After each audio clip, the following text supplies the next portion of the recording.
क्या हाल है साथियों, मैं विकास तोमर आपके अपने trustworthy channel study for civil services पे आज आपके समक्ष लेके आ गए ईपीएफओ से रिलेटेड एक स्पेसिफिक करंट अफेयर है जिसमें कि हम जानेंगे कि फ्लोर वेज क्या होता है। बेसिक भी साथ साथ पढ़ते रहेंगे, ठीक, और करंट में क्या चल रहा है वो भी देखेंगे। ठीक है, अभी संदर्भ क्या है इसको पढ़ाने का, मिनिमम वेज क्या है, कमिटीज कौन कौन से इससे रिलेटेड है, और वेज कोड 19 जो लेबर कोड आए थे ना, 4 लेबर रिफॉर्म्स से सबसे पहले कौन सा कोड आया था, वेज कोड आया था, याद रखना।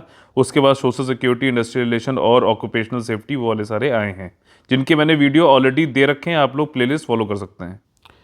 अभी संदर्भ देखिए यहाँ पे ये है कि लेबर जो श्रम मंत्रालय है हमारा, उसने 3 जून को, बिल्कुल लेटेस्ट करंट अफेयर है, 3 जून को जो है प्रोफेसर अजीत मिश्रा जी जो डायरेक्टर हैं इंस्टीट्यूट ऑफ इकोनॉमिक ग्रोथ को, उनको एक कमेटी बनाई है और उनसे कहा है कि भैया जो है तकनीकी और जो है सिफारिश बताओ अपनी कि किस तरीके से फिक्स किया जाए न्यूनतम मूल्य, न्यूनतम मजदूरी और नेशनल फ्लोर मिनिमम वेजेस। ठीक, मजदूरी तल क्या रखा जाए, मिनिमम वेजेस। अब कंफ्यूज होने की जरूरत नहीं है, मिनिमम वेजेस और फ्लोर वेज में डिफरेंस है, इसीलिए ये वाला वीडियो मैंने बनाया है। कई लोग ये आ रहे थे कि सर ये मिनिमम वेज क्या होता है, फ्लोर वेज क्या होता है, और ये नेशनल फ्लोर मिनिमम वेज क्या है, ये मिनिमम वेज अलग से क्या दे रखा है, कौन सी क्या चीज़ है, ये सारी चीज़ें इस वाले लेक्चर में क्लियर हो जाएंगी। कमिटीज़ क्या है और वेज कोड क्या कहता है, कब से लागू होगा, ये सब भी। तो ग्रुप को इसलिए बनाया गया कि भैया 3 साल का के लिए इसकी अवधि है और ये दूसरी ऐसी एक्सपर्ट विशेषज्ञ कमेटी है, ठीक, गवर्नमेंट ने जो बनाई। इससे पहले 2019 में बनाई थी जिसकी सिफारिशें सुन के गवर्नमेंट की हवाइयाँ उड़ गई थी। ठीक, तो अब देखते हैं इनकी क्या आती है। और बीच में देखो वेज वाला जो कोड आया है 2019 वाला, उसको लागू करने की डेट थी 1 अप्रैल 2021 की अभी, लेकिन कोविड की वजह से ये स्थगित कर दी गई। तो अगर ये नई कमिटी बनाई गई है और उसकी अवधि 3 साल है, तो क्या वेज कोड ये लागू होगा 3 साल बाद? ये जो गुत्थी है इसके बारे में भी अभी हम लोग जानेंगे। देखिए यहाँ पर जो हमारा बैकग्राउंड है या फिर जो कंटेक्स्ट है वो ये है कि कोविड-19 की वजह से बहुत ज़्यादा हेल्थ इमरजेंसी होगी, आपदा बहुत ज़्यादा होगी, जितना भी माइग्रेंट वर्कर्स था, प्रवासी श्रमिक था, उसको सबसे ज़्यादा दिक्कत हुई है। इसी पे एक रिपोर्ट जो है ब्रुकिंग इंस्टीट्यूशंस, इन्होंने एक रिपोर्ट भी दी अक्टूबर 2020 में कि वैश्विक चरम गरीबी, एक्सट्रीम पॉवर्टी पर जो कोविड-19 की वजह से होगी, तो उसमें भारत में सबसे ज़्यादा लोग गरीबी में फिसलने वाले हैं, ऐसा जो है ब्रुकिंग इंस्टीट्यूशन ने बोला था। तो अब इन सब की वजह से जो है मिनिमम वेज क्या हो भाई, अगर गरीबी में लोग जाने वाले हैं तो जो जीवन का एक सभ्य जीवन स्तर यानी कि डिसेंट स्टैंडर्ड ऑफ लिविंग के साथ में मिनिमम वेज जो है सरकार को लाना लाजमी है और ये इंपॉर्टेंट भी हो जाता है काफ़ी। तो इसीलिए अब हम लोग समझ लेते हैं कि फ्लोर वेज क्या होता है, यानी कि मजदूरी तल क्या होता है। पहली चीज़ तो ये है कि इसमें न्यूनतम मजदूरी जो होती है, मिनिमम वेज, ठीक है ना, आपका ये लॉ बनाती है। जो फ्लोर वेज है आपका, मजदूरी तल जो है, ये आपका मिनिमम वेज की तरीके से इस्टेब्लिश किया जाता है बाई कानून। ठीक है, कानून के द्वारा बनाया जाता है और ये एक ऐसा बेंचमार्क होता है, मतलब ये समझ लीजिए कि ये फ्लोर वेज बना दिया। ठीक, ये बनाया सेंट्रल गवर्नमेंट ने, बिल्कुल आसान भाषा में, ठीक, सेंट्रल गवर्नमेंट ने बना दिया, ये फ्लोर वेज है। अब जो है जितनी भी स्टेट्स हैं, ठीक, वो सब लोग मिनिमम वेज अपने यहाँ बना सकते हैं, लेकिन इस फ्लोर वेज के नीचे नहीं बना सकते।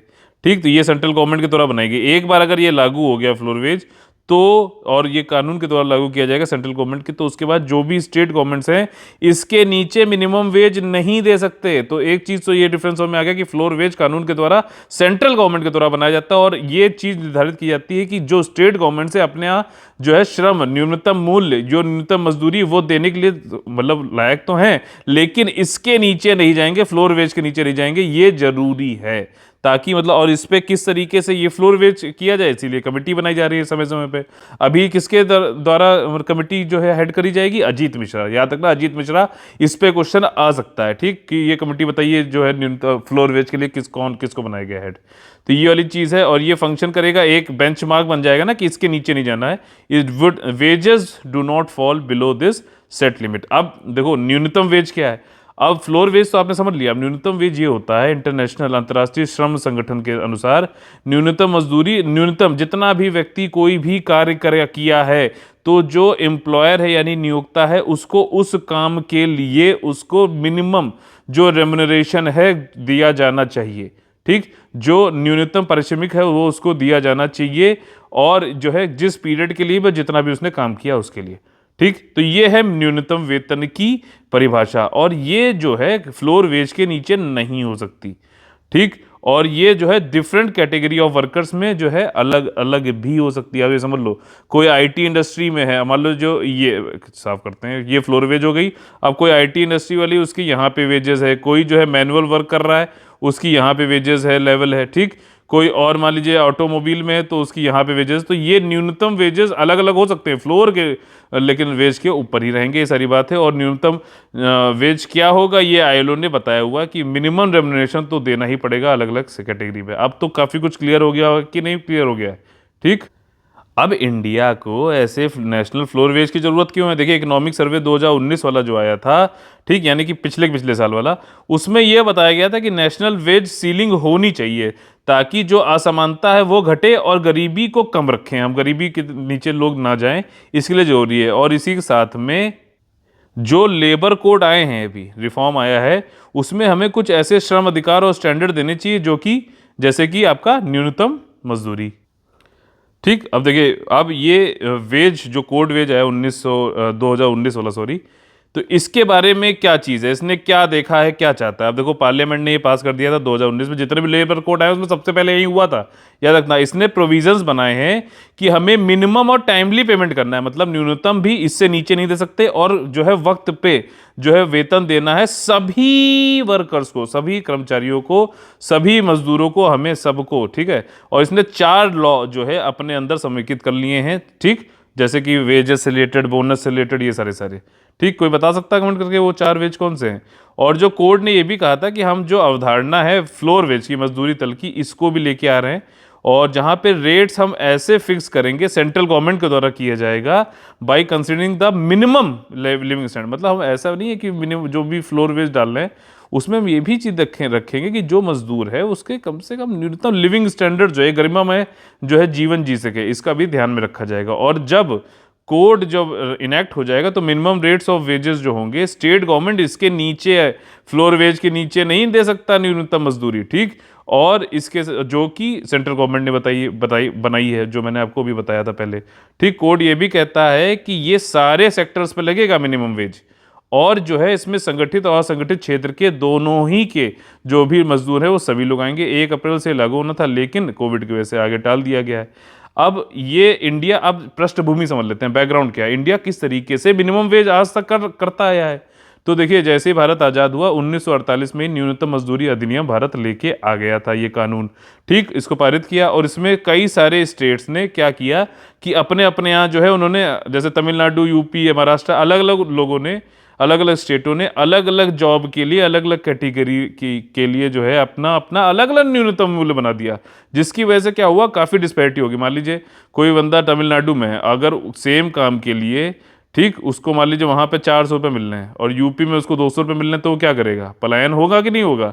तो ये सारी चीज़ें समझना जरूरी है। इसकी वजह से उन्होंने फिर ये सोचा कि एक समान वेतन संरचना बनाना जरूरी है, गवर्नमेंट ने ऐसा सोचा, और इसके लिए फिर उन्होंने एक कमीशन बनाई, national commission on rural labour, ठीक, 1991 में। और इसकी सिफारिशें मिली 1996 में, जब गवर्नमेंट ने जो डिस्पैरिटी है, जो असमानता है मिनिमम न्यूनतम वेजेस में, उसको खत्म करने के लिए एक नेशनल लेवल का national floor level minimum wage तैयार किया 1996 में। अच्छा, ये था कितना, ये अगर आप सुनेंगे तो अभी आपको काफ़ी वो मतलब शॉक हो जाओगे, 35 रुपये प्रतिदिन था 96 में, ठीक। और फिर इसको जो है पीरियडिकली समय समय पे जो है रिवाइज भी करते गए, और कुल मिला के 2009 में ये 100 रुपये हुआ। और फिर जो है नेशनल फ्लोर लेवल की बात हो रही, फ्लोर लेवल, फ्लोर जहाँ पे भी आ गया, मतलब सेंट्रल गवर्नमेंट कर रही है, और उसके नीचे जो है कोई भी स्टेट लेवल पे जो है मिनिमम वेज नहीं दे सकता है। और ये 2017 में जो लेटेस्ट है वो 176 हुआ। अब इसके बाद जो है गवर्नमेंट को फिर से रिवीजन करना था, तो इन्होंने एक कमेटी बनाई, एक्सपर्ट कमेटी, जैसे अभी अजित मिश्रा जी की आई है ना, उससे पहले क्या थी, शतपति जी की एक कमेटी थी 2019 में। इन्होंने जो रिकमेंडेशन दिए, गवर्नमेंट की हवाइयाँ उड़ गई। इन्होंने क्या कहा कि देखो ऐसा है, अभी 176 रुपये चल रहा है, ठीक है, 2017 में। इन्होंने ये कहा कि ऐसा है कि अब हमको नेशनल मिनिमम वेज वाला जो है ये फ्लोर वेज, इसको 375 रुपये प्रतिदिन करना पड़ेगा। और साथ ही साथ इन्होंने और एक चीज़ बताई कि एचआरए यानी कि हाउस रेंट अलाउंस जो है वो 1430 रुपये देना पड़ेगा। इसके ऊपर मतलब 1430 और 375 अगर आप जोड़ो तो 1805 रुपये अर्बन वर्कर जो है उसको आपको हर महीने देना पड़ेगा, ठीक, नेशनल मिनिमम वेज के अनुसार।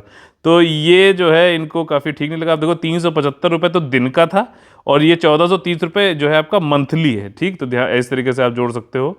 ठीक, और इसका जो रिकमेंडेशन जो है गवर्नमेंट ने क्या माना होगा, आपको क्या लगता है? नहीं माना, बिल्कुल नहीं माना।